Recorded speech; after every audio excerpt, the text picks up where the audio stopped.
হাতে পুজো যাবে শিব সেনাপতি, সে হাতে পুজো আমি ব্যাংক থেকে কাটি না না চলবে সোনা বল তো তোর কথা। একটি বেলপত্র আমি তোমাকে দেব না। চন্দ্র সদাগর, তুমি তাহলে আমায় পুজো দিবে না? কখনোই না। তাহলে আমি যুদ্ধ করে পুজো আদায় করে নিব। হ্যাঁ হ্যাঁ, আমি দেবী পবনকে ডাকবো, ডাকো তো বামনকে। ডেকে যুদ্ধ করে আমি পুজো আদায় করে নিব। পাবন পাবন রইলাম পাতা রাতি দিলাম দিলরে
আমার ডাকে সাড়া দেওয়ার জন্য তোমাকে আমি আশীর্বাদ করছি মা।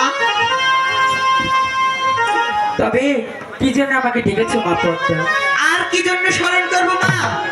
এই ভীরু কাপুরুষ চন্দ্র সদাগর তোমাকে যে এক মুষ্টি পুজো দেয় না মা, তুমি ছলে বলে কৌশলে যেমন করে হোক আমাকে এক মুষ্টি পুজো আদায় করে দিবে মা।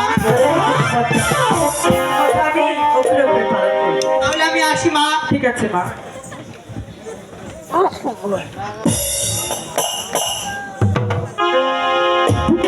ওই চন্দ্র সদাগর,